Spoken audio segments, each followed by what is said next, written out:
Hey guys, it is Ryan. I'm not sure if you know this about me, but I'm a bit of a fun fanatic when I can. I like to work, but I like fun too. It's a thing. And now the truth is out there. I can tell you about my favorite place to have fun. Chumba Casino. They have hundreds of social casino style games to choose from with new games released each week. You can play for free anytime, anywhere. And each day brings a new chance to collect daily bonuses. So join me in the fun. Sign up now at ChumbaCasino.com. No purchase necessary. VGW Group. Void where prohibited by law. See terms and conditions. 18+. Strike! Tell me something I don't know, Ump. Well, unlike that nasty curveball, there aren't any surprises when you finance your next car with Carvana. You get real terms personalized for you right in your strike zone. Really? Strike! How am I supposed to focus when you're telling me about Carvana? Well, Slugger, you gotta keep your eye on the ball. Just like you can keep an eye on your customized down and monthly car payments. I can customize those? He's out and on his way to finance his next car with Carvana. Visit Carvana.com or download the app to get pre-qualified today. We'll drive you happy at Carvana.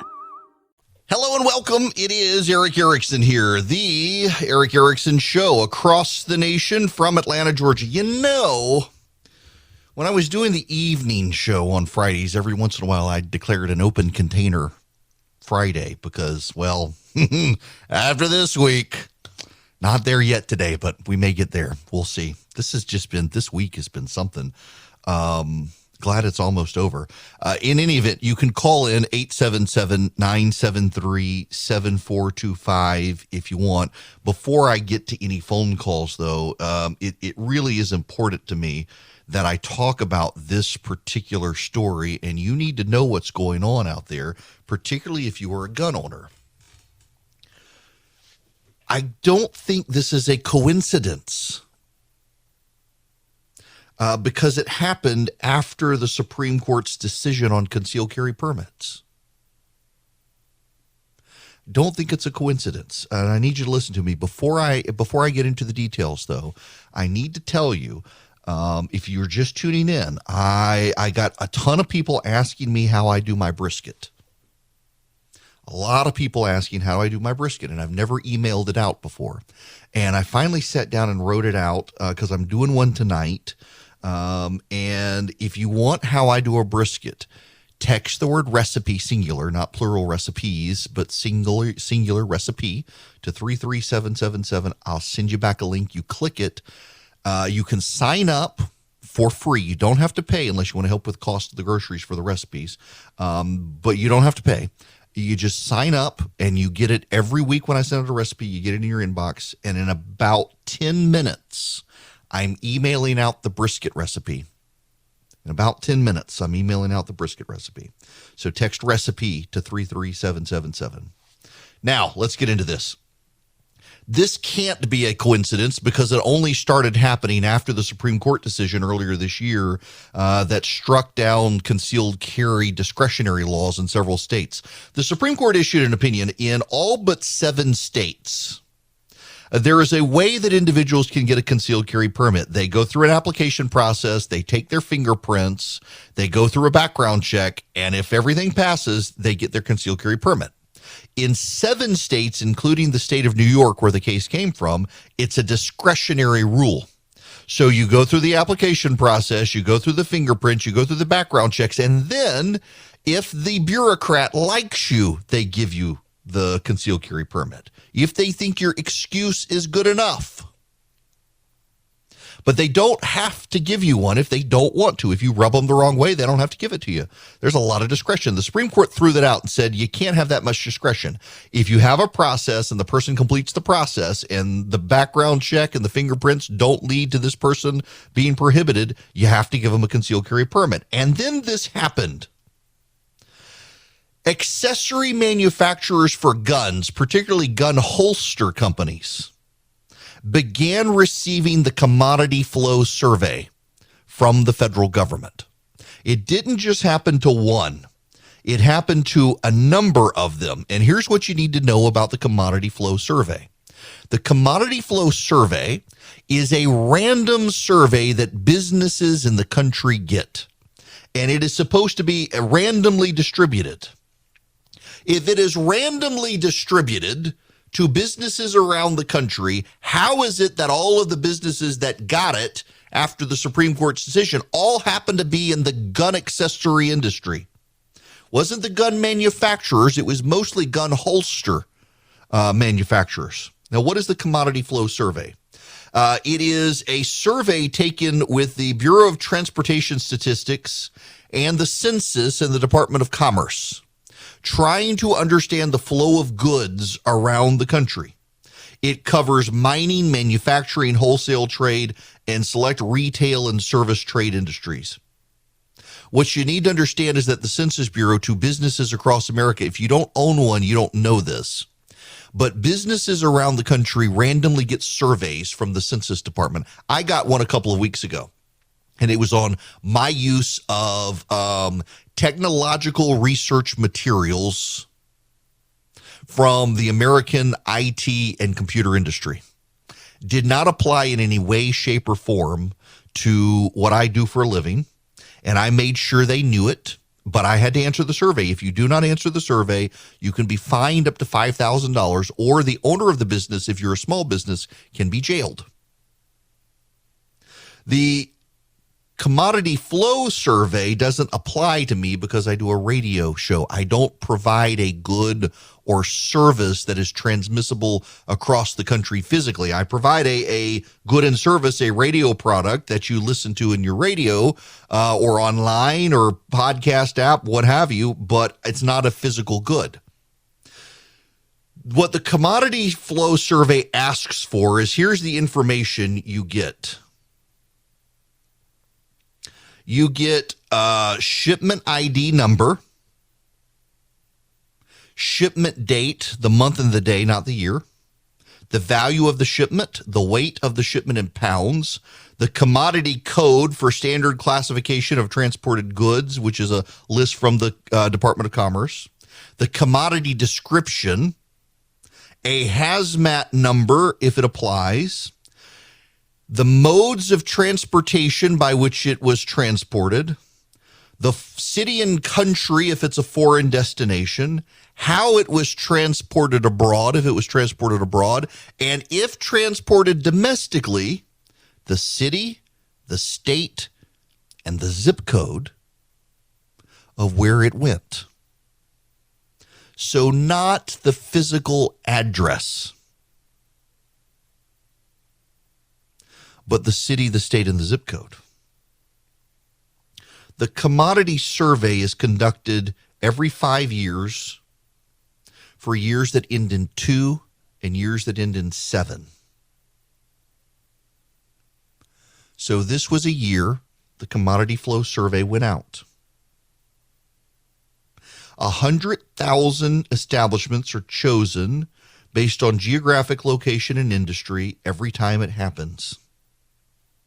I'm reading from the actual Census Department's website. Surprise, surprise. The Supreme Court ruled that you have the right to have a concealed carry permit if your state has a process. It's got to be an objective process, and if you complete the process, you get your concealed carry permit. And coincidentally, when the Commodity Flow Survey went out to 100,000 randomly chosen businesses, they randomly chose all the gun holster manufacturers in America. And they want to know the city, state, and zip code to which the gun holsters went. Now, follow along with me here. If you're going to conceal carry, are you keeping your gun in your pocket? You just putting it down your pants? Odds are you're going to have a holster to keep your gun. Isn't it odd that the Supreme Court released this decision and suddenly the Commodity Flow Survey went to all the gun holster companies in America? Many of them are saying they're not going to comply. They'll take the $5,000 fine. They refuse to comply. They're not going to hand over their data. Some of them are. If you've bought a gun holster, you should call the manufacturer and ask them if they've gotten the Commodity Flow Survey and what their position on it is. Some are refusing. My wife has one from Alien something or other, and they sent her an email and said, we want you to know we got the survey. We're one of the ones, and we're not going to comply. We may face a $5,000 fine, but we're refusing to hand over the data. Here's what they're doing. They're trying to build a backdoor list. The federal law prohibits the alcohol, tobacco, firearms, ATF, from compiling and keeping a permanent record of gun ownership in the country. The reason is because it's a privacy issue. In states that have compiled this and kept it, like New York and California, attorneys general have accidentally leaked it. And people who own guns have been harassed. They've been harassed by anti-gun activists. They have been targeted for crimes. I mean, you publish the list. Hey, here are all the people who we know have guns. Guess whose house is going to get broken into if someone's pilfering through guns? You think, well, these are the people they're going to avoid. No. If the criminals can't buy guns, they're going to break into your houses and steal your guns because the local governments have leaked the list. In New York, it was New York newspapers who ran the lists when they leaked so everybody could see if their neighbor owned a gun. The IRS has been leaking data of conservatives and conservative groups. Progressive activists have run stories about various individuals who accidentally had their records leaked by the IRS. It is an invasion of privacy and one the federal government has realized they should stay away from. Until now, the Biden administration has wanted a national gun registry. Joe Biden has supported the idea. Progressives in his administration have supported an idea. Congress has prohibited a gun registry in this country for a very long time. You're not allowed to collect and compile the data under federal law. Well, they're not. They're collecting gun holster data. That's not gun ownership data. That's just holster data. And that's allowed. And they're using the commodity flow survey in order to do it. This is a dangerous thing. You Democrats out there who think this is a good idea, think about when Trump becomes president again, or Ron DeSantis becomes president, and the commodity flow survey goes out in their administration. What do you think they're going to do a survey of?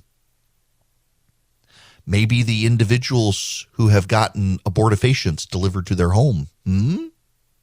Wouldn't you love it if the Republican administration kept a list of all the locations where abortifacient drugs have gone? We could do that. The commodity flow survey allows this to be done.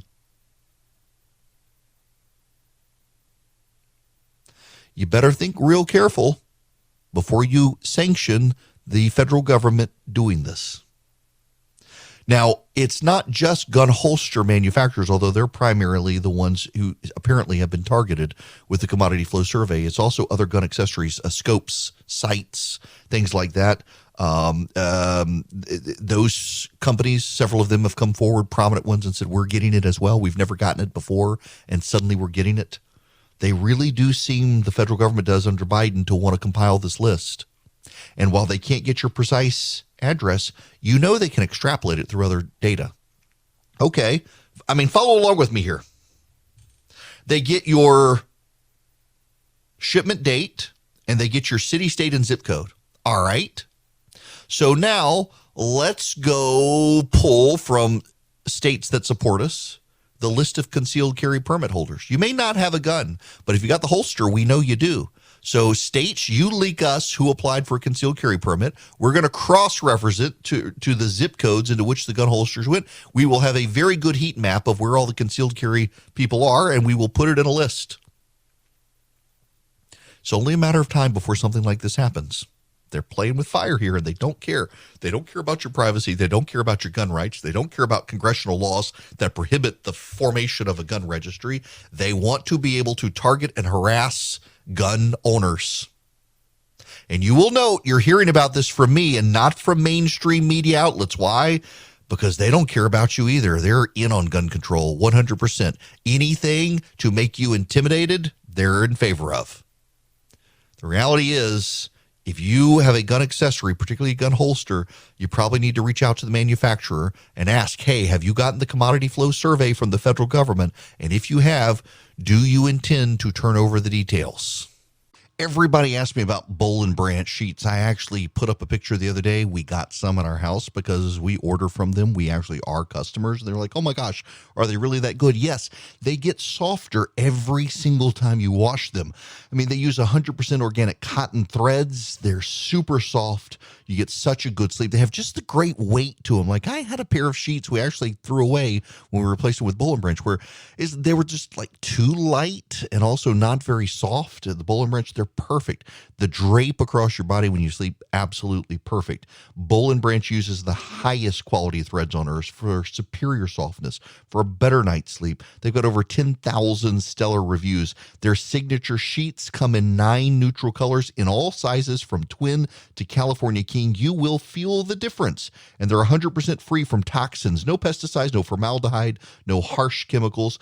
Get 15% off your first set of sheets when you use promo code ERIC, ERICK, at bollandbranch.com. That's Boll and Branch, BOLLAND branch.com. The promo code is ERIC, ERICK.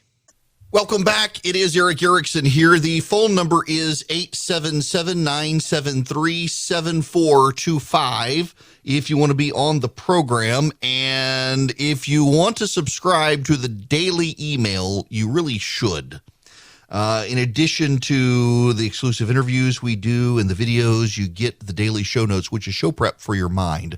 Most particularly, if you're a subscriber, you will get my last monologue on this backdoor gun registry email. I told Philip send this one out, so you'll get the video version of the monologue in your inbox later today to be able to share with your friends on the Biden administration's attempt at a backdoor gun registry. What you do is text the word show to 33777. The first links will be for all the podcasts for Stitcher, Spotify, Google, Apple, and then the live stream, the 24/7 live stream. The very bottom link, though, will be to my daily email on Substack, where we send this sort of stuff out. If you click that link and subscribe, you can get all this stuff. If you're a paid subscriber, you get the daily show notes and you get the video monologues and stuff like that. It's only $7.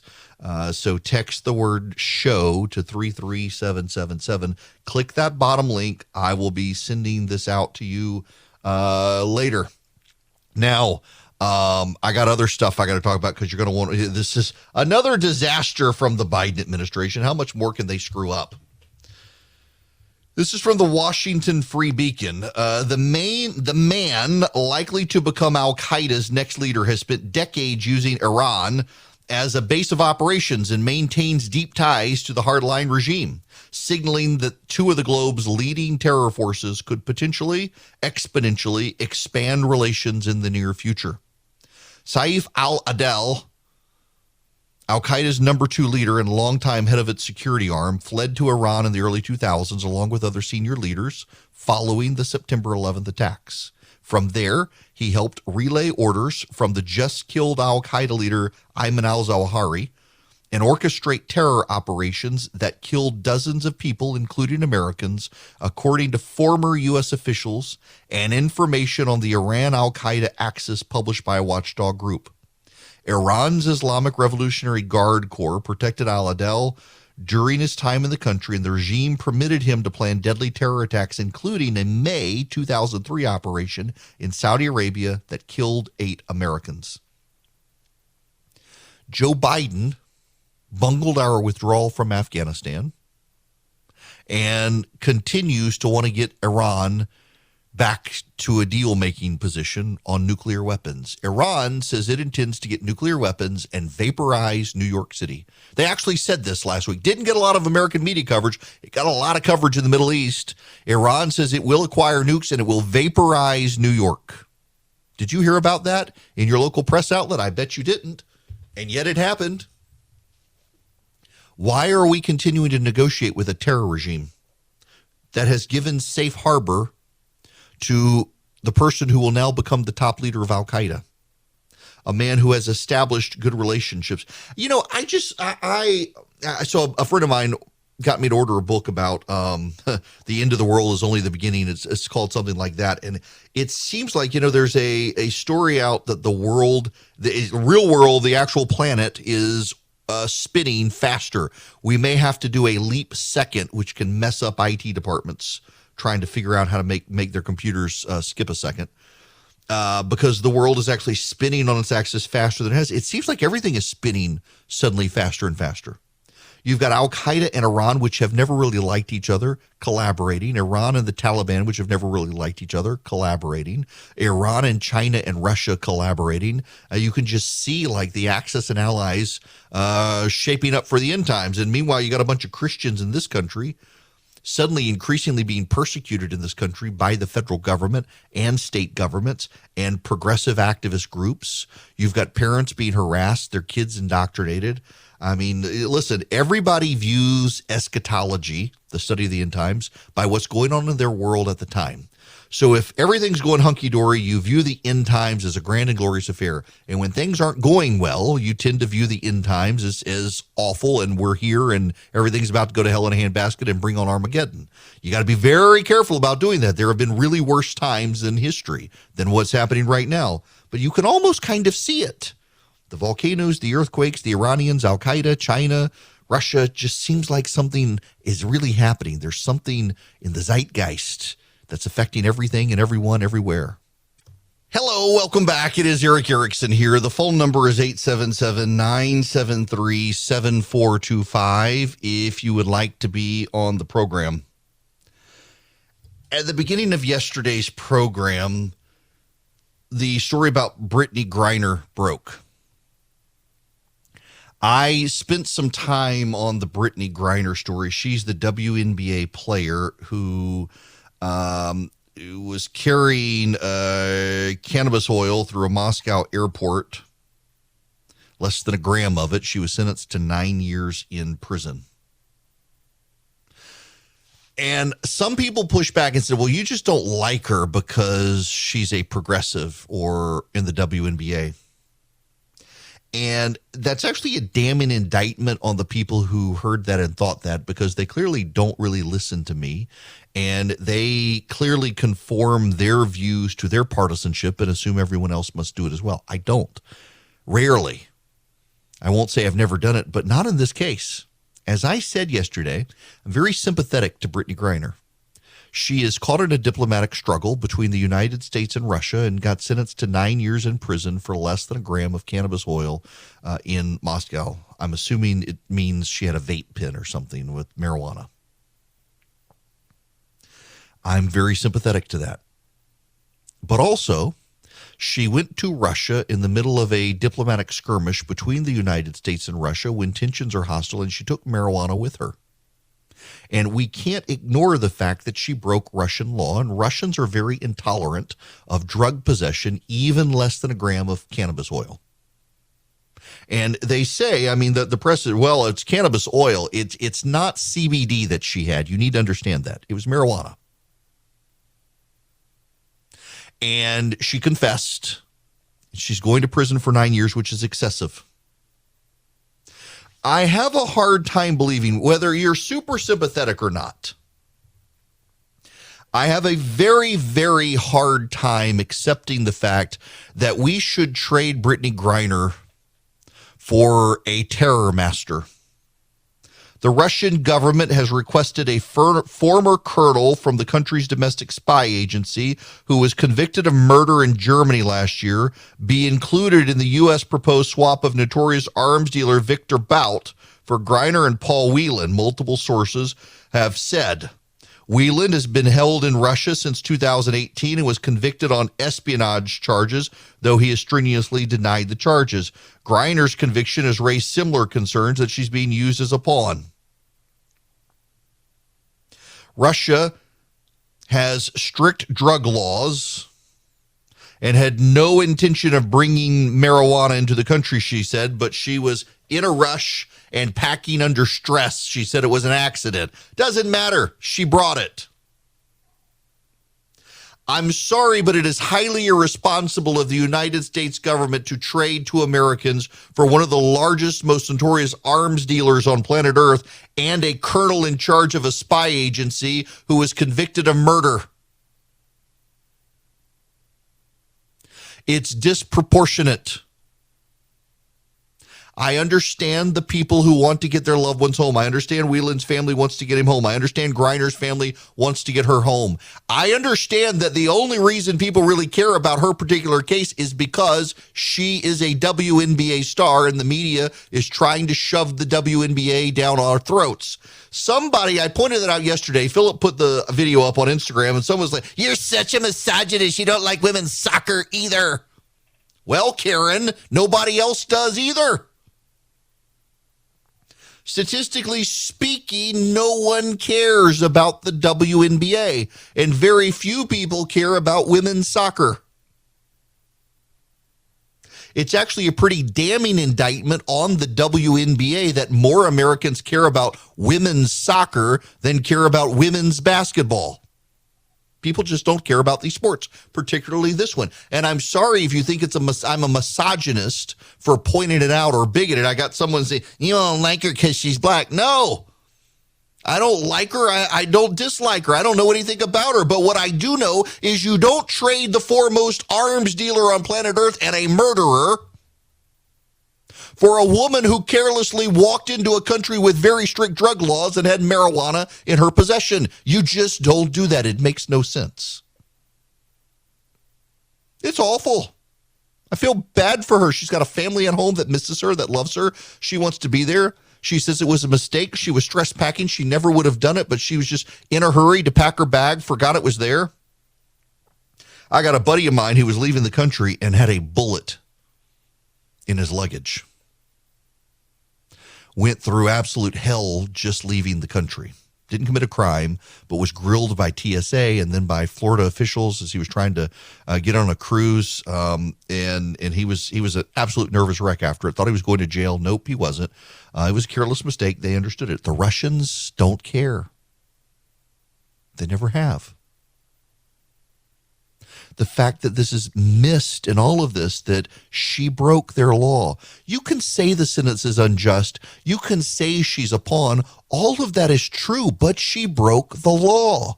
Stop telling me that I don't like her because it's a WNBA athlete. No, what I don't like is that she's getting media coverage you would not get by virtue of her being in the WNBA. It would still suck for you too. But if you brought marijuana into Russia, I would say the same thing. I'm very sorry. The sentence is excessive, but we shouldn't be trading a global arms dealer and a murderer for you because you got careless. Everybody gets wrapped up in the partisan nature of this. So I'm not getting wrapped up in the partisan nature of this. I do note for the record, and it apparently offends a few people named Karen, that they're only getting this media attention because of the WNBA. The WNBA is a sport nobody watches. Nobody even goes to the games. There was a video out a couple of weeks ago on Instagram where someone was standing in front of an arena where the WNBA players play, and they were asking people, "Did you know your city has a WNBA team?" No one had any idea. And then asking them, "Do you know where the WNBA plays?" They had no idea. And then they pointed to the arena, and the people were like, "I had no idea. What's the name of the team?" And then asked, "Are you going to go see them?" Nope. I'm sure they cut people out who saw it, but overwhelmingly, no.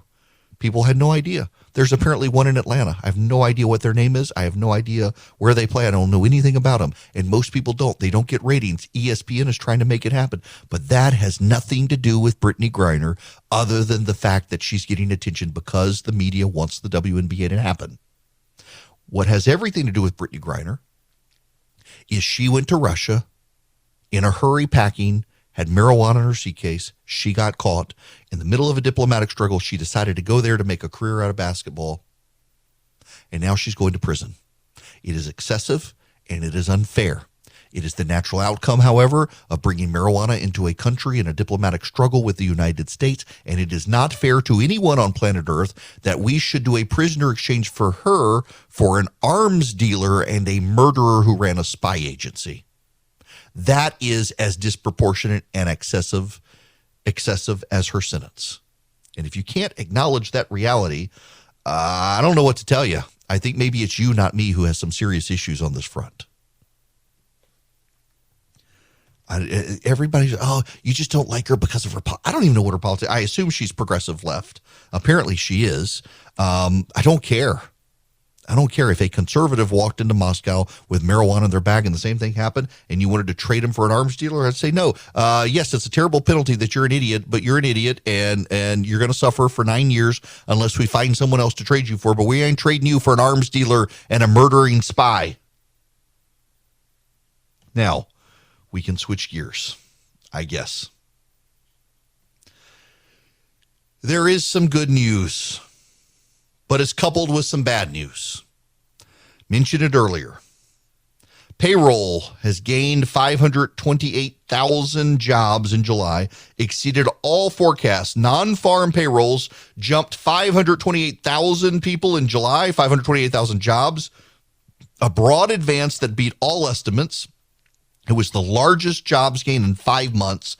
Labor Department data showed Friday. Employment in June was revised up to 398,000 gains. The unemployment rate fell to 3.5%, matching a 5-decade low. Wage growth accelerated. The labor force participation rate eased. The median estimates in a Bloomberg survey of economists called for a 250,000 person payroll gain and for the jobless rate to hold at 3.6. Treasury yields surged. The S&P 500 opened lower. The dollar rose sharply. Looking at the stock market right now, the NASDAQ and S&P are down. The Dow is up 39 points. Now, here's the problem. The report suggests a voracious appetite for workers in the service sector that's been struggling with labor. There was also hiring in accommodation and food services where companies have been scrambling. The job market's latest concern eases concerns about hiring, served by anecdotes of layoffs beginning at places like Walmart. But there's another problem. It suggests the economy is not cooling down. It suggests the economy is not slowing down, and that suggests inflation is still going. There have been some signs that inflation was still increasing, but at a slower rate. The Fed is going to want to slow that down, which means you're probably going to have yet another interest rate hike. The labor force participation rate, the share of the population working, fell to 62.1%, the lowest this year, and was driven by a sharp drop-off in teenagers. The rate for workers 25 to 54 ticked higher. That means teenagers are not joining the workforce, but older people are. Some older people are coming out of retirement and working because they can't make ends meet in retirement. There are openings, I'm sure, for Walmart greeters, even with Walmart layoffs. Government payrolls also rose to 57,000. People are going back to work in hospitals and healthcare, 70,000 new people. But the downside of all of this comes with there's no evidence the economy is cooling on that front. This does mean, by the way, the Biden administration legitimately had a sound argument we're not in a recession. You don't see this sort of labor growth if we're in a recession, despite the 2 quarters of negative growth. You don't really see if you're having hiring across sectors, particularly the service sector and the hospitality industry, you're generally not in a recession.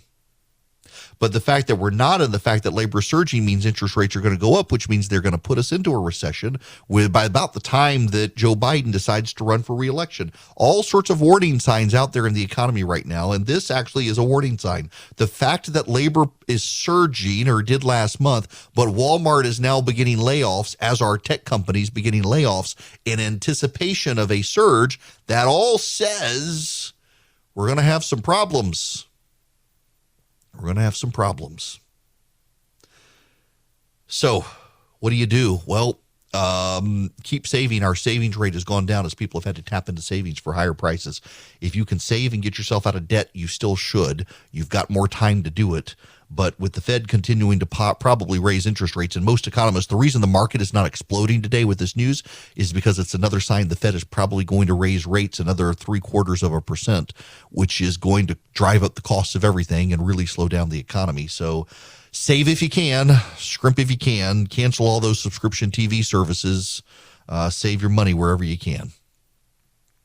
If you want to actually get a good deal on a cell phone service, you should consider Patriot Mobile. They've got guaranteed service. And if you've got a multi-line house where you've got kids, you're covering their phones as well, Patriot Mobile might be able to save you some money. They also give discounts if you're a veteran or a first responder or a teacher or even a gun owner. You can get discounts with Patriot Mobile. So you should check them out. They have guaranteed great service. They use the same cell towers everybody else uses. And they also give a portion of their profits to the conservative cause. So you're working with a company that shares your values, they're Christian conservatives, and that gives money to the causes you care about, like the pro-life cause, the Second Amendment cause, and the like. What you do is go to patriotmobile.com/Eric. You get free activation with my name. You can even take your existing phone number on your existing phone and port it over to Patriot Mobile and still use the same cell phone number. If your phone is unlocked as well, you can also continue to use your own cell phone. So what you do is you go to patriotmobile.com/Eric, patriotmobile.com/ERICK, or you can call them 972-PATRIOT. They have 100% U.S.-based customer service, 972-PATRIOT. Tell them I sent you. You get a free activation with my name. You can talk to them about all the discounts you might be able to get from them. Maybe save yourself some money. You will get guaranteed service, and you will be working with them to fight for the right through patriotmobile.com/Eric. Welcome back. It is Eric Erickson here. You can call the show 877-973-7425 if you want to be on the program. I want to play you some audio, please, from someone I know, someone I respect, and someone that I disagree with. It is, well, I'm having all of a sudden internet issues, and that's okay. It's from Dick Cheney. I won't play you the audio because it's having trouble loading. The technical gremlins I am having today is just it's kind of bizarre. Working everything out, hence all of the phone issues as well. But nonetheless, let's see. Can I get this loaded so you guys can hear it? I think I might be able to. Dick Cheney talking about, no, let's see. I'm sorry, folks. I can't get it done. I'm just, my computer is having some real issues today for reasons and the call screening stuff, but we're working on it. But Cheney essentially says Donald Trump is the greatest threat to our republic. And it's a video for his daughter, Liz Cheney. I've met Dick Cheney. He invited me to the vice president's mansion when he was leaving before the end of the Bush administration. I am actually a huge fan of Dick Cheney and his wife, Lynn Cheney, and I like Liz too. I think the whole family, Mary, Liz's sister, worked in the State Department. They are a family of patriots who love their country. And Dick Cheney and Liz Cheney believe that Donald Trump is a real threat to the United States. And I understand their concerns. I very much understand them. I just disagree with them, and I want to explain why. In our nation's 246-year history, there has never been an individual who is a greater threat to our republic than Donald Trump. He tried to steal the last election using lies and violence to keep himself in power after the voters had rejected him. That's Dick Cheney. I don't actually dispute a lot of his concerns about Donald Trump trying to claim the election was stolen and the like, and the people who believe it. I get a lot of hate mail every day from people who disagree with me on that. That's fine. But I don't think he's the biggest threat. I think the biggest threat to the United States is not Donald Trump, but the establishment politicians on the left and the right in Washington, D.C., who have decided that America's days are over and China's days are on the rise. We got Donald Trump because a large segment of the American population could perceive the political elite of this country have given up on this country.